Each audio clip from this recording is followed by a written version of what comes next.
Allah, Allah, Aziz Allah, Allah, Allah, Allah, Allah, Allah, Allah, Karim Allah, Allah, Allah, Allah, Allah, Allah, Allah, Subhanallah,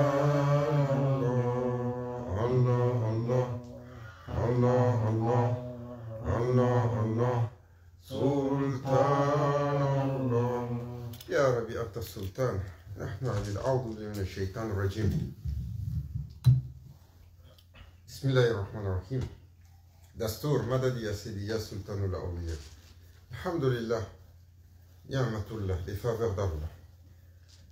Dans ce temps particulier, nous avons eu la bonne nouvelle, le voyage de Maulana Cheikh qui a recommencé, qui s'est déplacé pour aller à Washington, voyager, rencontrer la communauté. Inch'Allah, Allah lui accorde une longue vie en santé. Maulana Cheikh Hicham et à tous nos machers. Et Inch'Allah, qu'on puisse le visiter. Et comme il a dit qu'il aimerait également visiter Montréal, Inch'Allah, qu'Allah nous accorde le bénéfice et l'honneur de cette journée. تركتنا صحبة والخير في الجماهير قالوا شو نقشبند. Maulana Cheikh, il disait, le travail spirituel sur ce chemin, il est incommensurable, il est tellement difficile, il est, Allah Azza wa Jal, il a rendu le travail ardu jusqu'à Sayyidina Jibril alayhi salam. Quand Allah lui a dévoilé, il lui a montré Sirat al-Mustaqim, le droit chemin. Et il lui a montré la quantité de pièges, de loups, de serpents, de scorpions, de trous, de crevasses, toutes les difficultés sur le chemin. On dit que Sayyidina Jibril alayhi salam, il a pleuré en disant à son Seigneur, Ya Rabbi, quel serviteur peut passer ce chemin? Comme il a répondu aux anges, il a dit, ton Seigneur sait ce que tu ne sais pas. Il a rendu le scénario difficile, mais pour le sincère, pour le déterminé, pour celui qui, à travers sa détermination, à travers son effort, à travers sa sincérité, montre, il valide son intention. Allah Azza wa Jal lui favorise le chemin, lui facilite le chemin et l'aide à avancer. C'est pour ça que Allah Azza wa Jal il dit, si tu viens à moi en marchant, je viens à toi en courant. Si tu viens à moi en courant, je viens à toi en volant. Toujours, Allah, il est désireux de rencontrer son serviteur et moindrement que le serviteur essaye de faire un effort sincèrement, alors Allah multiplie les faveurs pour l'amener plus rapidement. Mais, ô combien difficile sur ce chemin. Maulana Cheikh Nazim, il disait, Grand Cheikh nous a ordonné Sohba, comme il a été sur ce chemin établi à travers les générations, à travers les siècles, à travers l'enseignement sur 40 lignées de shuyukh, sur 40 lignées de maîtres. Et la Sohba, dans les enseignements du Cheikh, elle est irremplaçable. Elle est irremplaçable. Il n'y a pas de... Et ça, c'est pas ma parole. La parole de Maulana Cheikh. Maulana Cheikh Hicham, il nous disait dans le protocole de Tariqa, le Cheikh, il regarde. Tu valides ton intention quand tu vas chez le Cheikh. Il dit, si tu ne viens pas au Khatou Hajagan ou à la Sohba, alors tu as le voisin, et tu as une obligation, tu es malade, ou tu as une obligation que si tu ne la remplis pas, il y a un litige. Par exemple, tu as reçu la visite de quelqu'un d'important et dans le protocole, il faut que tu restes. Pour donner la valeur sur ce majlis. Et Maulana Cheikh Nazim, il disait, Grand Cheikh nous a dit, parce que les exercices sur le chemin sont complexes. Grand Cheikh, il nous a dit la faveur qui a été faite sur ce chemin, sur les principes, les exercices, Rosh Dardam, Safar Darwatan, Yad Kard, tous ces principes qui viennent de l'ancien persan, mais beaucoup plus.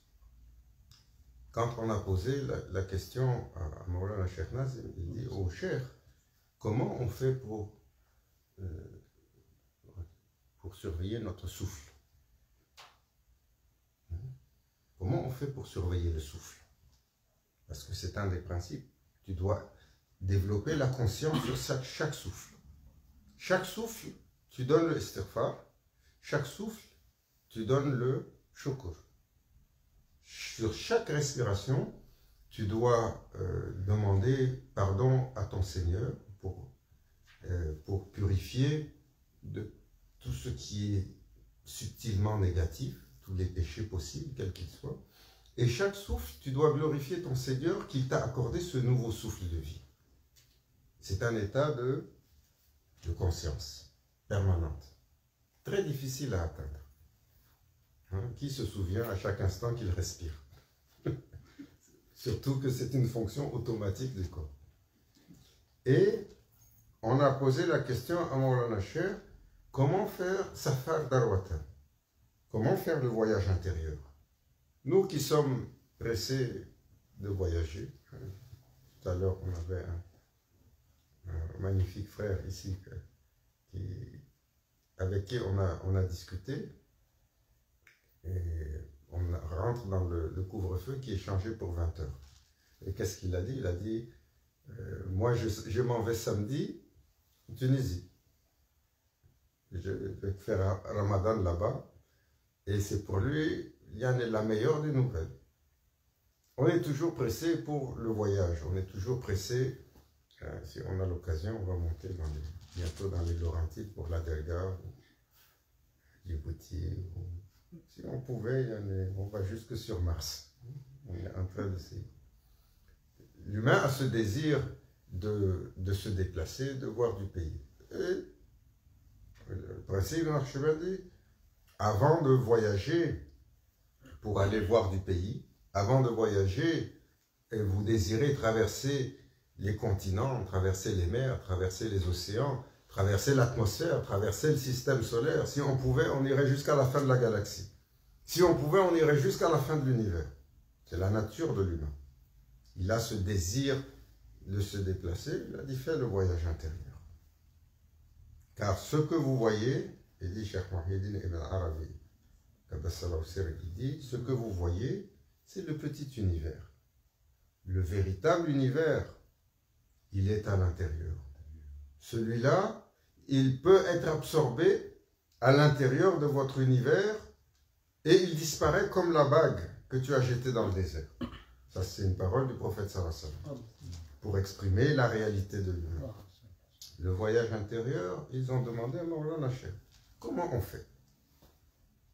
Après, on a notre principe, Khalwat Dar Anjuman, la séclusion dans la foule. Comment on fait la séclusion dans la foule? Après ça, on a demandé à Maulana Cheikh comment évoluer à travers, faire évoluer l'amour, Mahabbatu Cheikh, qui va me mener à Mahabbatu Rasoul, qui va mener à Mahabbatullah. Et lorsque cet amour s'installe, la manifestation de la présence de Hudur Cheikh, Hudur Rasoul, Hudur Allah.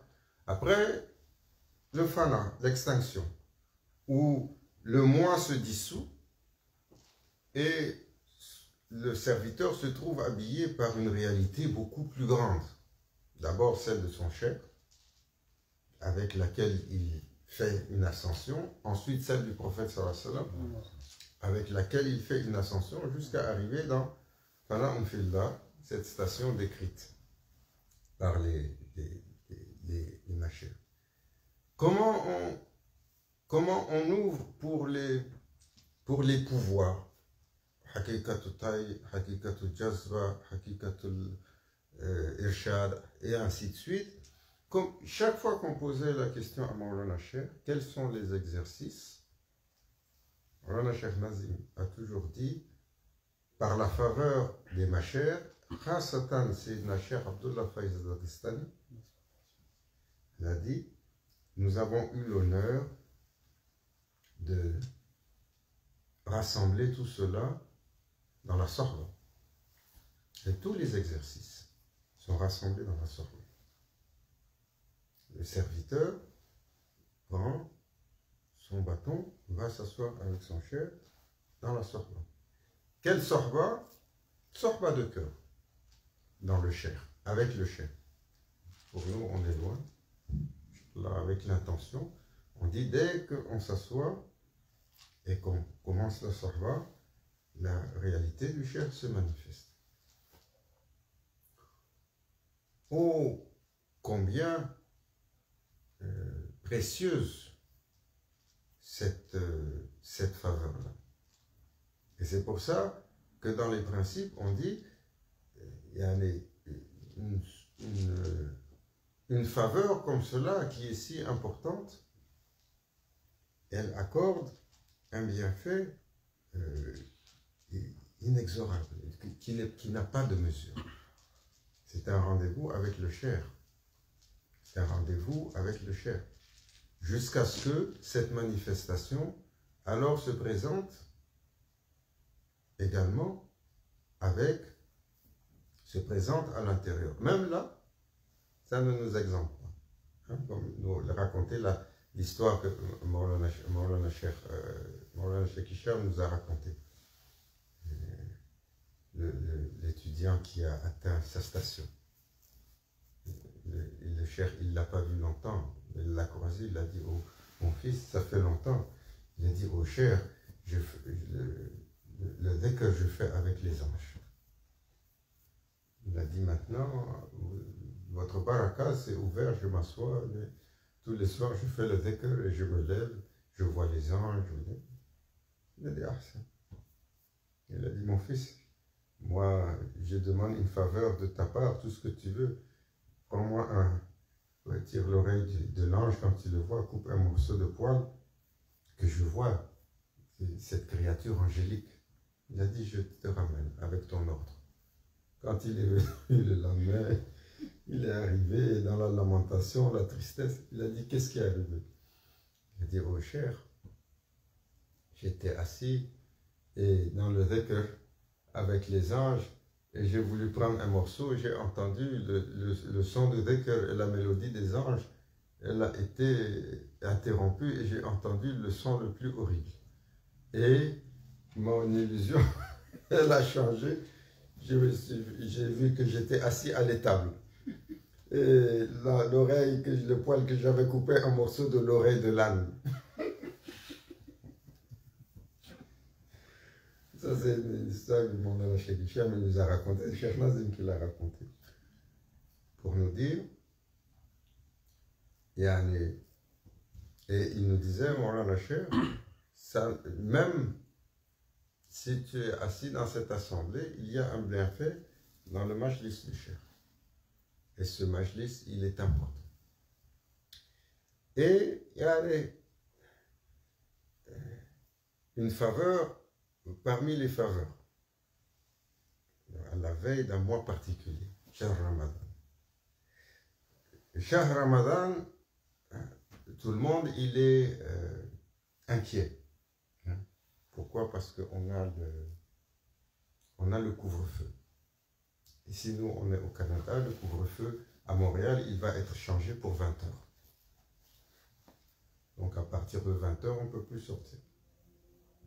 Ramadan est Shahr Umma, le mois de la nation. C'est un mois où on multiplie les efforts. on multiplie les échanges, on multiplie de partager, mais la situation sanitaire nous impose le confinement. Et ce confinement, il n'est pas de luxe. Même si on n'est pas content de la façon dont c'est fait, on peut discuter longtemps dessus, il y a une raison. Et donc pour la communauté, c'est une triste nouvelle. Si chacun se dit, mais Ramadan sans le Tarawih ensemble, il perd la moitié de sa saveur. Sans partager le iftar, il perd l'autre moitié.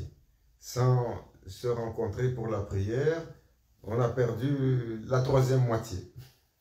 Sans faire Kiyamoulé, on a perdu la quatrième. Et ça continue comme ça. Tout le monde a des moitiés qui ont été enlevées parce qu'on n'arrive pas à se mettre ensemble. Et Maulana Cheikh Nazim disait à propos du Saoum, il disait le plus important quand vient ce mois et quand le serviteur jeûne, ce n'est pas de se contraindre de la nourriture et de se contraindre on a dit, c'est pas la discipline du ventre.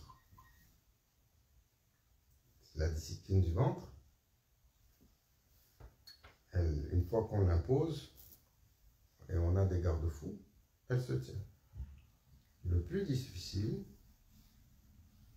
et ça c'est pas le plus difficile pour les gens de l'élevation, mais pour nous, les gens d'Aïf comme nous. Le plus difficile, le contrôle de l'œil et celui de la langue. Deuxième niveau de jeûne. Parce que le Saoum, le jeûne, c'est une privation du corps en sacrifice à Allah. C'est un jeûne du corps. Et le deuxième niveau, comme il disait, c'est la chère Abdelkader Jilani, le deuxième niveau de jeûne, il atteint le comportement. Donc le serviteur doit apprendre à contrôler sa langue, son regard, il doit faire attention à son geste, il doit faire attention à ne pas médire, à ne pas envier, à ne pas se fâcher, à ne pas parler mal de quelqu'un dans son dos, à ne pas voler. Et le troisième niveau, alors, le niveau de la pensée et de l'intention. Où là, on doit même faire attention à essayer de ne pas laisser les pensées malencontreuses passer, le waswas passer. Et on doit rester vigilant, qui est un exercice encore plus complexe. S'abstenir de faire du mal ou de parler mal, c'est une chose. S'abstenir de penser croche contre quelqu'un, de penser une mauvaise chose de quelqu'un, d'avoir une mauvaise pensée sur quelqu'un, c'est beaucoup plus difficile. Hein, parce que moi, c'est la chose qui tourne à l'intérieur. Alors, Maulana Cheikh, il nous rappelait, quand va venir ce temps, le plus important, c'est de ne pas se limiter à la privation de la faim, et en laissant le reste aller. C'est de faire l'effort. De dire, c'est un mois sacré, pour le plaisir de ton Seigneur, tu as asséché la langue et tu as privé le ventre. Arrête et surveille ton langage. Essaye de ne pas faire mal en piquant quelqu'un. Essaye de ne pas manquer de respect. Essaye de ne pas mentir. Essaye de ne pas médire. Essaye de ne pas calomnier. Et ainsi de suite. Surveiller la langue est excessivement difficile. Et essaye de ne pas... J'ai toujours du mal à traduire ce terme, small talk. La petite jazette, comme on dirait ici. Dépense pas futilement cette énergie dans la petite jazette, la petite parlotte futile. hein, où le débat, chaque peuple, il a ses patterns là-dessus. Parce que, comme il a dit, c'est Na'ali Karamala Wishra. Toute parole qui n'est pas à propos de ton Seigneur, elle est futile, elle n'a pas d'existence. Elle ne bâtit pas pour l'éternité. C'est un moment où on fait attention. On surveille, même quand on parle, pour essayer d'augmenter les choses nobles, les choses saines. Ça ne veut pas dire qu'il ne faut pas parler les uns avec les autres. Et passer une heure et demie à disserter sur les nouveaux contrats de Messi, je ne sais pas, un autre footballeur là, intéressant aujourd'hui. Maradona. Non, Maradona. C'est vieux. Tu es un vieux, tu trahis ton âge. Lui, il est parti, Inch'Allah, qu'il trouve la paix avec son Seigneur. Et qui sont nos choses, les choses qui nous intéressent aujourd'hui. On est tous inscrits on est tous fans d'un club ou d'un autre. Si ce n'est pas le sport, c'est l'entertainment, ou c'est les stars de Bollywood, de Nollywood, de Tollywood, de Hollywood, ou c'est nos passions pour telle ou telle chose. Voilà, chacun il a son. C'est un mois où on met l'accent sur la parole d'Allah, sur le rappel, Coran Karim, sa lecture, sa récitation, son apprentissage, parce que c'est le mois du Coran. Mohammed Abdallah Salatu Wassalam disait, c'est le mois où Sayyidina Jibril alayhi salam, il descendait pour me faire réviser l'intégralité du Coran 2 fois. Et bien entendu, gardez l'œil. Surtout pour un pays comme ça, où on est confiné par l'hiver, 6-7 mois dans l'année, quand vient la chaleur et qu'on nous lâche dehors, il y a des hayawan comme des bêtes sauvages. Et là, ils ont rajouté là-dessus le confinement du Covid.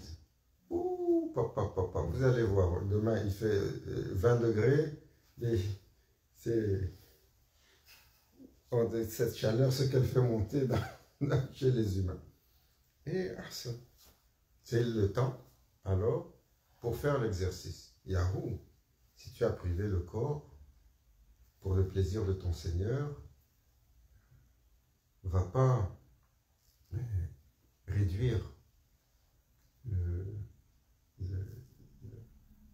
la faveur de ce que tu as fait en laissant ton regard se promener simplement. Car Allah, c'est Na'ali Karamallahu Wajha, et on finit avec ça, le regard qui n'est pas à la recherche de ton Seigneur, il est aussi vain. J'entends un qui me dit, mais là, tu peux dire, oh, Masha'Allah, ça c'est la créature d'Allah.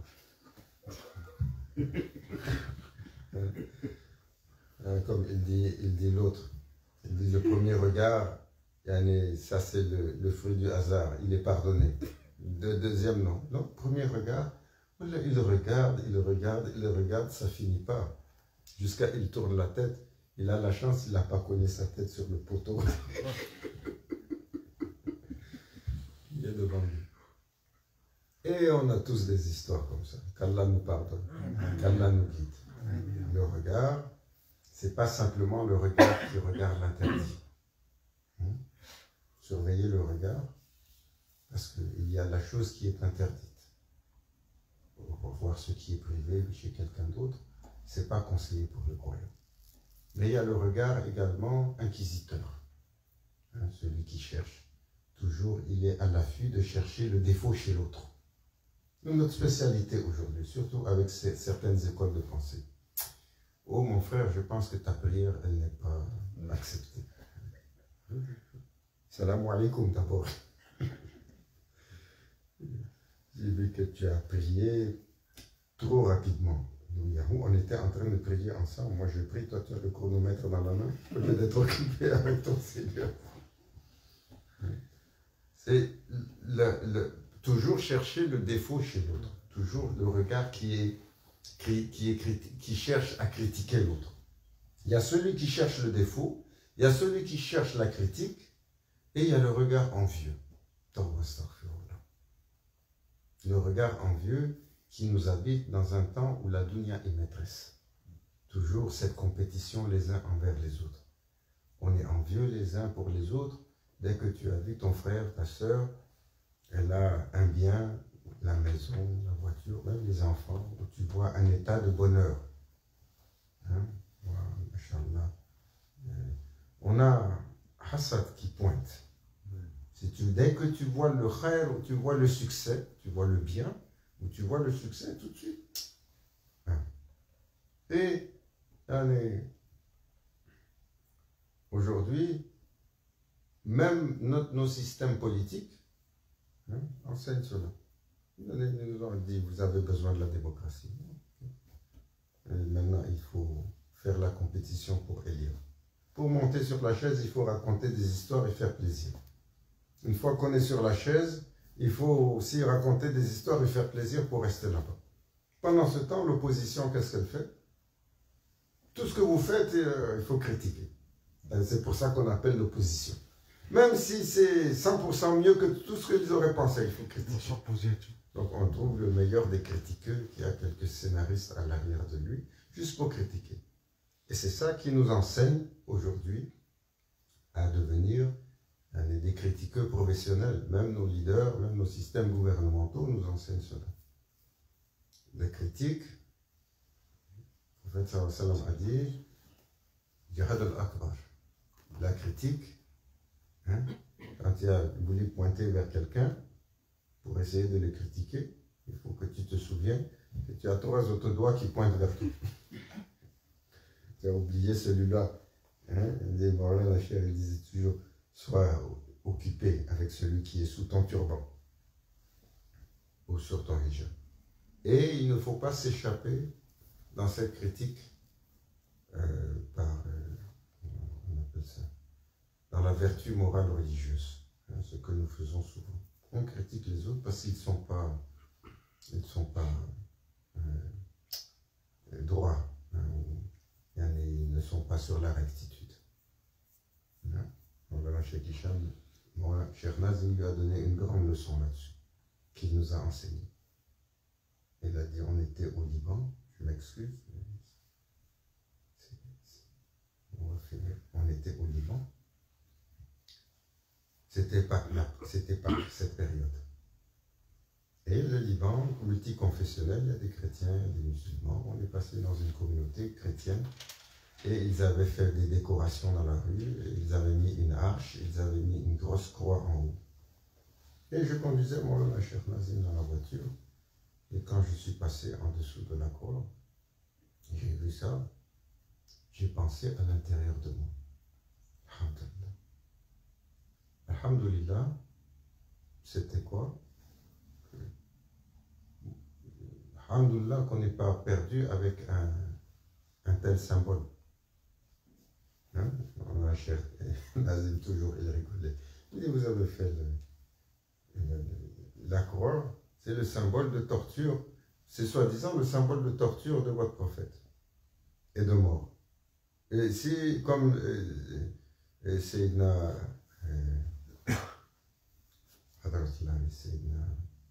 Yahya, alayhi salam, s'il avait été décapité, qu'est-ce que vous aurez mis autour du cou? La hache? Minimal, et oublions ça. Donc, Cheikh Hicham, il a dit, alhamdoulilah, qu'on n'est pas avec ça. La Cheikh Nazim lui a dit, arrête la voiture. Il a dit, j'ai juste pensé. Il a dit, arrête la voiture. Laisse-moi ici, je descends. Il dit, je ne veux plus conduire avec toi. Oh, cher, qu'est-ce qu'il y a? Il a dit, ramasse. Là, il a vu que mon cher, il n'était pas content, il a insisté, il a dit, il y a quelque chose. Il a dit, qui t'a permis de critiquer? Tu dis, alhamdoulilah, parce que tu es mieux. Tu te penses mieux que les chrétiens. Il a dit, c'est Allah qui t'a donné, c'est Allah qui leur a donné. Dans l'état du ihsan, quand tu cherches l'état du ihsan, Jamais tu dois avoir la prétention de quelque suprématie que ce soit. N'importe quel bien que tu as, c'est une faveur d'Allah. Mais, mon fils, ce que j'ai vu dans ta poitrine, c'est teinté de fierté, il y a une arrogance dedans, il y a quelque chose qui n'est pas propre. Ce sont les faveurs d'Allah, il distribue comme il veut. Toi, il t'a fait comme ça, eux, il les a fait comme ça. Tu dois les respecter pour ce qu'ils sont. Et jamais avoir cette condescendance intérieure. Allah nous préserve de ce regard condescendant. Et la haratina bil Fatiha. Allahu Akbar.